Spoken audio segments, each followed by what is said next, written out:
मैं एक श्री राम प्रभु का गीत सुनाने जा रही हूँ। श्री राम प्रभु जी अयोध्या में आ रहे हैं।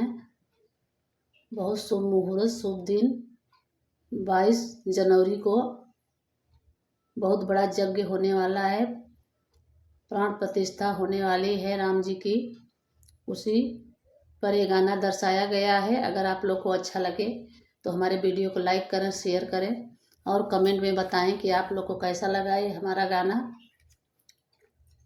जब से सुनली राम के आवानवा हो, घर में लागे नाही मानवा।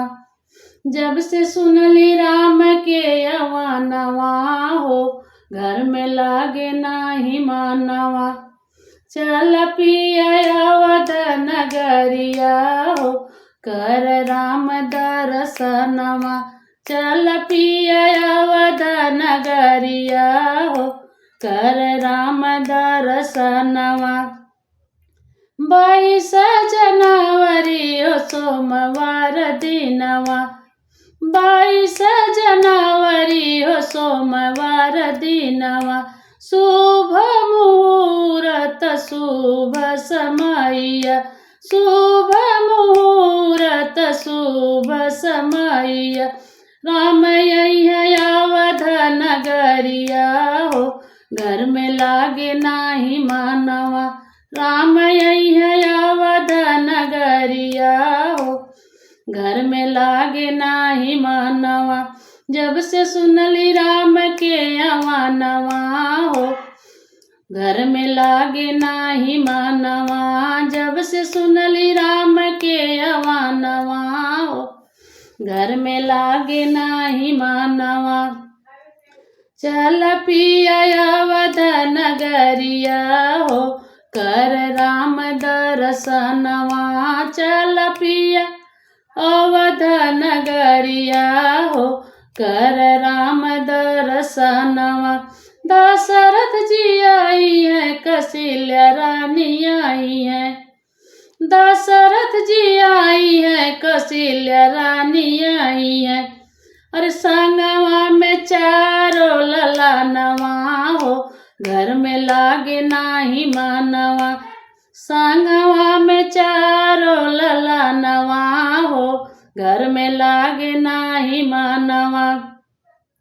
जब से सुनली राम के आवानवा हो, घर में लागे नाही मानवा।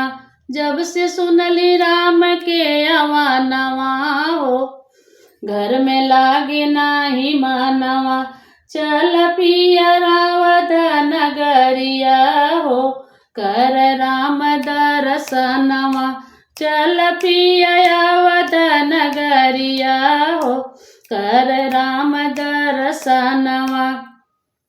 जनक जी आई है, सुनैन रानी आई है। जनक जी आई है, सुनैन रानी आई है। संगवा में जनक दुलारी हो, घर में लागे नाही मानवा। संगवा में जनक दुलारी हो, घर में लागे नाही मानवा। जब से सुनली राम के आवानवा हो, घर में लागे नाही मानवा।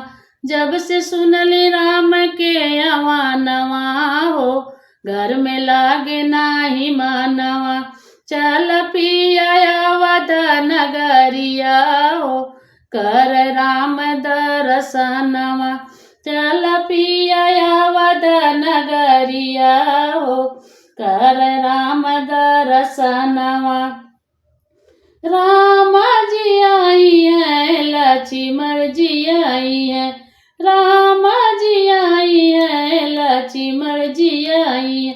अरे संगवा में हनुमत ललनवा हो, घर में लागे नाही मानवा। संगवा में हनुमत ललनवा हो, घर में लागे नाही मानवा।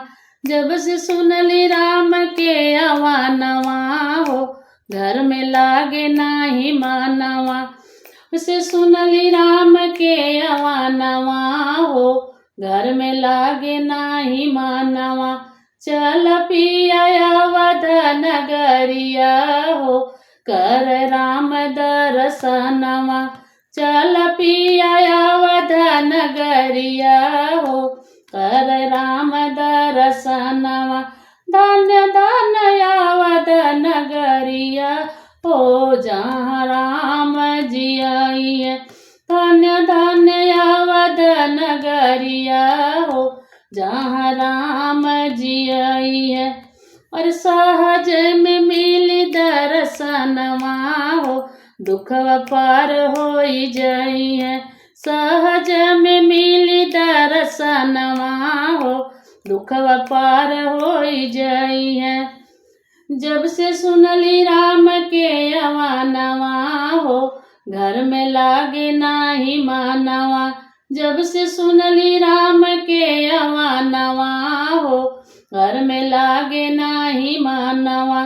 चल पिया अवध नगरिया हो, कर राम दर्शनवा।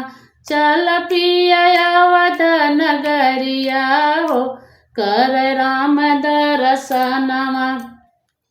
चल पिया अवध नगरिया हो, कर राम दर्शनवा। छूट जइहे पाप के गठरिया हो, घर में लागे नाही मानवा। मिल जइहे धर्म के गठरिया हो, घर में लागे नाही मानवा। मिल जइहे धर्म के गठरिया हो, घर में लागे नाही मानवा। जब से सुनली राम के अवानवा हो, घर में लागे नाही मानवा। जब से सुनली राम के अवानवा हो, घर में लागे नाही मानवा। चल पिया अवध नगरिया हो, कर राम दर्शनवा। चल पिया अवध नगरिया हो, कर राम दर्शनवा। अगर हमारा ये गाना अच्छा लगे तो आप लोग हमारे वीडियो में कमेंट कीजिएगा और लाइक कीजिएगा, और कमेंट में बताइएगा कि आप लोग को कैसा लगा ये हमारा राम जी का भजन।